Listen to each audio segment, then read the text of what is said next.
talk about trigger press, right? As I said, there you can break up the fundamentals of shooting a handgun into three sections, right? Grip, sight, trigger. Okay. So we went over grip, went over sights, right? Now we're gonna go over trigger. Okay. So it's pretty simple, real quick. Two, make sure my gun is clear. Pick that up because it costs money. Okay. Oh no. Oh look. $1,000. How much Mm, was it? mm. It was like 30. That's it. Clear gun. All right.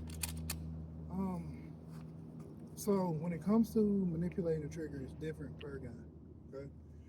If I'm shooting this versus shooting, say, like my Beretta, or shooting my Glocks, or shooting any striker fire or whatever, my Walther, my whatever, right? It feels a little bit different, right? So there's three parts, right? There's the slack, the wall, and then the actual trigger brake, okay? And then after that, there's a fourth section of your trigger called the reset, okay? Slack is basically any area before you get to actually the gun doing anything, right? It's one of the reasons why I like teaching with hammer fire guns and I like using hammer fire guns because it's easy for y'all to see over there why, it's doing something, right? So that little bit that doesn't do anything, that's the slack, okay? Some guns have it, some guns don't, right? Like if you're shooting a high price, John Wick 2011, whatever, you're probably not going to have as much or any slack in that trigger, right? But for some guns, that's there, right? Okay. Next, you have the actual wall. The wall is the point in which things on the inside of the gun are making contact with each other, right? And then if you push any farther, it might break, okay? Or it might actually shoot, okay? That's your wall, okay? And then your brake is the point past that actually drops the hammer, drops the striker, does whatever, and shoots, okay? And then you have your reset.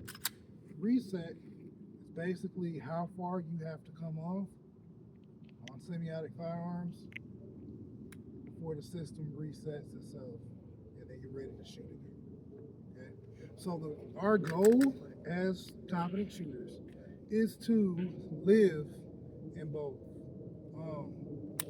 wall and reset, okay? Y'all hear that click? That's what we shouldn't hear. It should sound like,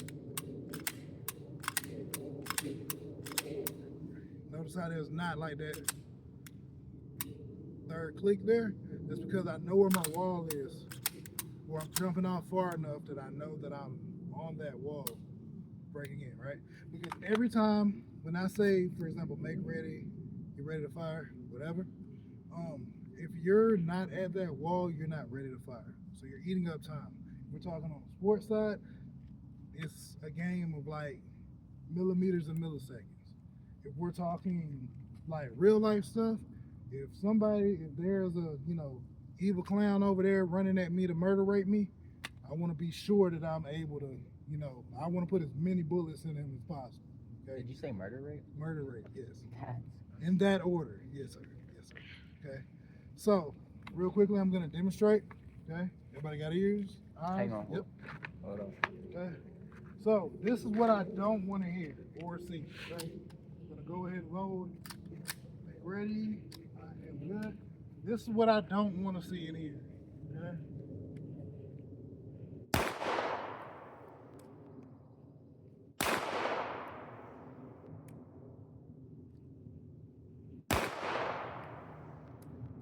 Y'all hear that? Yeah, the reset. Bang, click, bang, click, bang, click. What I do want is this.